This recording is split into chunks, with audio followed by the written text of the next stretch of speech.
Right, we are here at Melton, and I am catching up with David Scott. Scotty, hello. G'day, Paul. How are you tonight? Very good, mate. Brilliant night for Cranbourne Harness Racing here tonight so far. Anyway, 6 races down, 2 winners, and Bulletproof Boy was outstanding. Yes, a double to the Marshall stable with Bark winning the first, and then he backed that up with Son of Mac later in the program.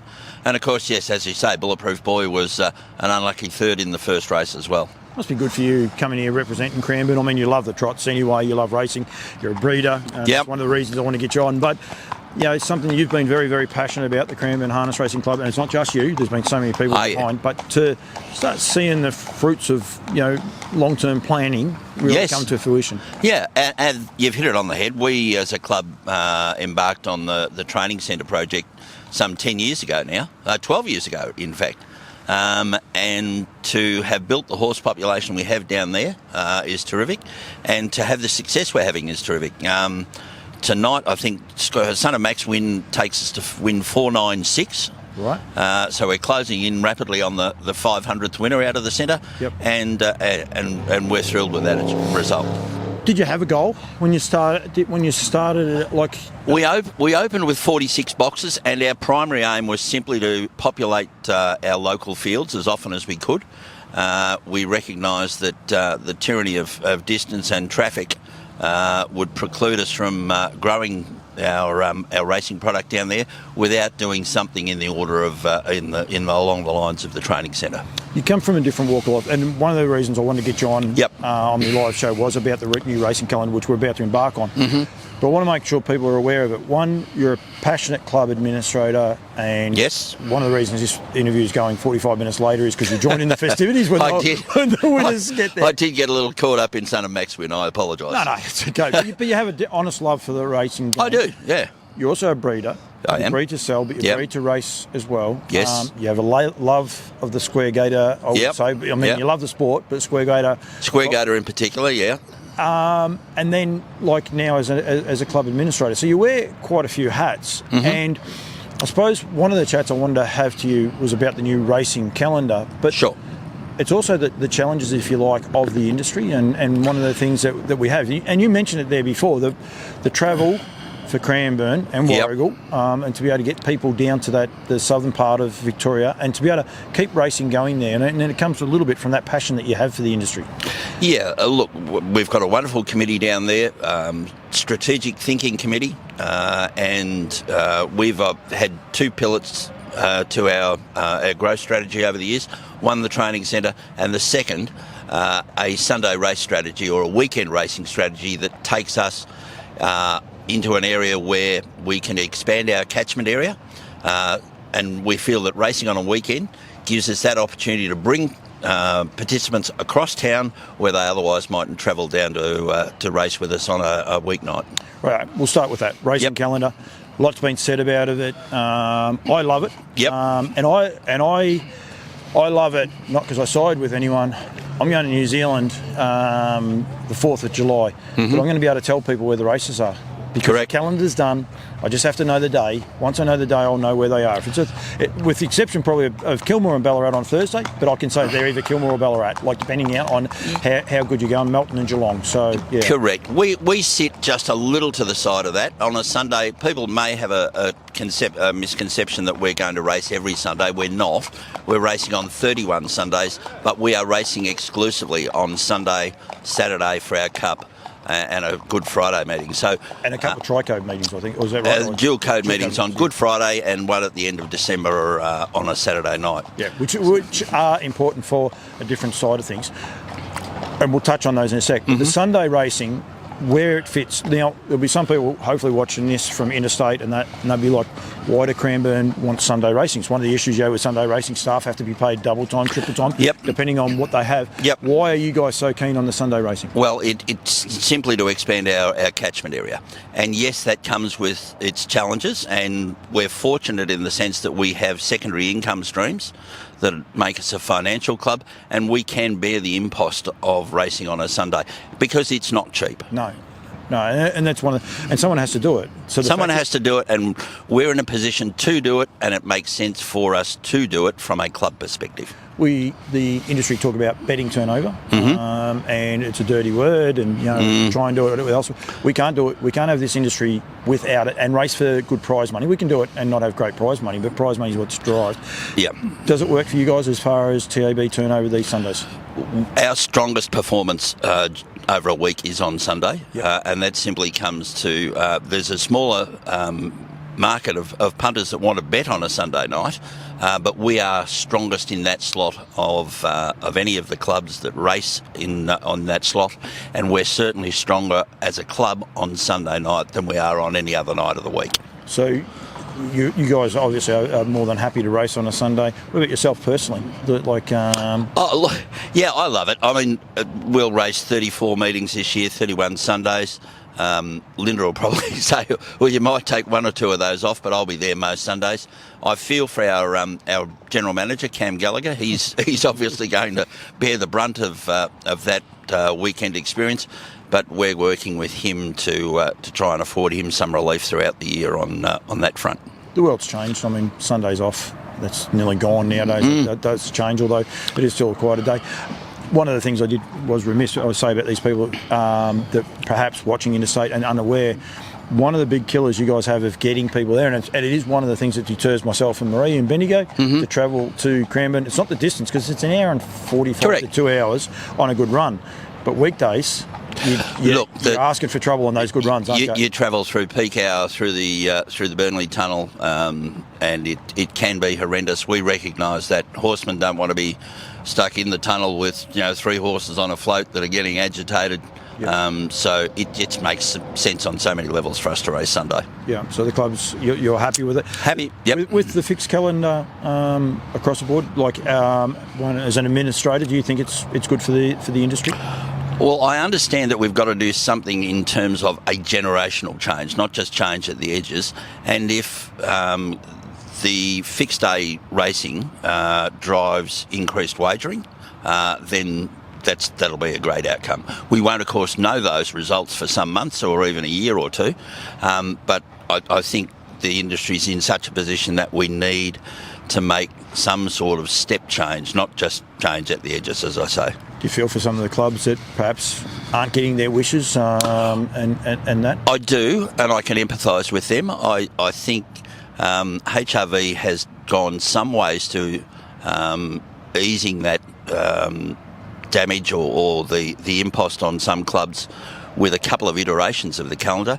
But look, I haven't seen the calendar in full, and so it would be unfair of me to postulate about what other clubs have and haven't achieved through the process. Can you see it helping Cranbourne, not only like a Sunday, so Kyle, Scotty, Nolan, Jane, whoever, plenty of the trainers who I've just forgotten, been able to potentially get owners, because you got, 31 Sunday 31 meetings. Sundays, yeah. So you'll have 31 Sunday meetings where you can potentially target those owners to get there on those Sundays as Correct. a marketing device? Yeah, and look, we shouldn't lose sight of the fact that we are on the outer fringe of what is now the metropolitan area, and the population south of the Yarra in the Melbourne metropolitan area is massive. Yep. We're talking millions of people. So the opportunities for our local trainers to tap into that market in some small way has got to be a real possibility.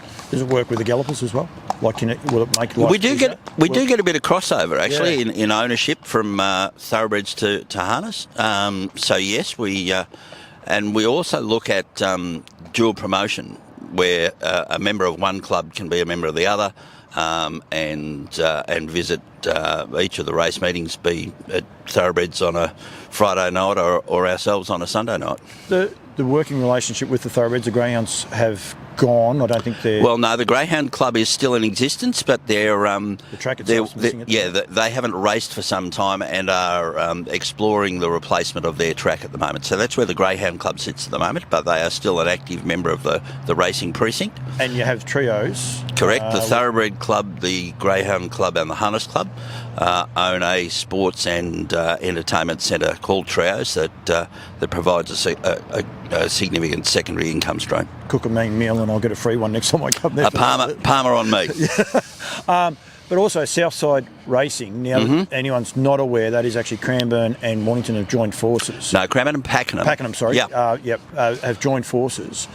Both of them are two of the biggest training centres now in the thoroughbred In the thoroughbred world, that's correct. It must be a little bit daunting and also exciting for a club like Cranbourne to be alongside them, I would imagine. Well, we have a really cordial relationship with Southside Racing, and the ability to share assets and the maintenance of those assets is a great thing for the respective clubs. Yeah, but the fact that they are getting bigger and bigger, does that worry you, or you're happy they'll work with you? No, they still work with us. The Cranbourne Turf Club CEO and the Cranbourne Turf Club chairman of their board are the actual CEO and chairman of Southside Racing. We've enjoyed a collegiate relationship with Sean Clarkson and Neil Bainbridge, and we see that continuing. Yeah, which is exciting. I think it's always very exciting. I give you guys a rap because I think what you're doing a great. Shepparton have got a club theirs going as well. Yep. The one thing that I do admire, Kyle Marshall, the horses that he's producing now, that you're getting metropolitan class horses and consistently, and it's not just Kyle and Scotty, Noel and Jane, a couple of the other guys, there's a couple of trotters down there as well. What you are putting in there, your water walker, your treadmill, it's all been done purposefully. Yes. Not water walker, sorry, your swimming hole. Yep. But you've got a walker as well. You might be planning on a water walker. No, two walkers and a treadmill in the arsenal of things to work with. Multiple tracks, good location, good weather. You are putting together something that's very, very attractive for other people, and other people potentially, if they're thinking of relocating to Victoria, definitely should be thinking about Cranbourne. Well, it's you say that. We are starting work on 12 new boxes next week. And that specifically at the moment is to accommodate horses that were bought at this year's yearling sales. Our trainers at the sales this year bought some 16 yearlings, so that's extraordinary. and so already we're getting a tap on the shoulder from the likes of Kyle to say, they need another box or two. But yes, we're always open to welcoming another trainer at the centre. All right. Yourself, you still enjoying the game, mate? Yeah, look, it has its challenges, and I just desperately hope that the sport can turn itself around and that we can continue to enjoy it at a reasonable level over the coming years. Turn itself around, I think, is pretty key. It's one of the things. I was a little bit. No one's going to do it for us. I was going to say I was a bit angry on my show the other night. I'm like, we've got to do it. And when I say we can pick on Matt Isaacs, the authorities, and everyone like that, and say we've got to stop all this Facebook bitching and people publicly bitching, and just get together and try and work on the same tram and try things. And look, we can each do our own part. We think we're playing our part at Cranbourne and hope that the industry sees it that way. But yeah, I'd encourage everyone to positively embrace the sorts of change that we need to accomplish in the next 6, 12 months, year or two, to see us survive and thrive. A little bit of forward thinking as well, like what you guys did. How long have you been the Cranbourne Training Centre? How long has that been? 10 years?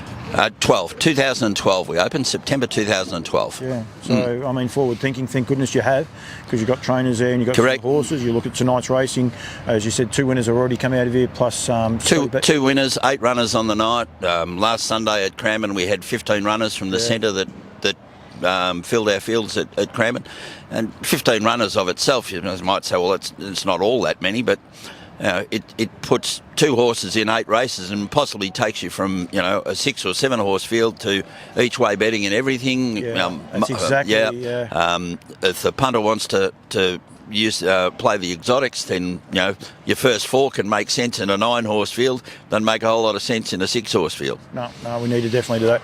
Dave, I could talk to you. Thank you very much. I apologise that we had such an audio. I don't know what happened, but we had a shocking audio night, but hopefully I can get those things rectified and I'll do some more with you guys from Cranbourne. But well done for what you are doing.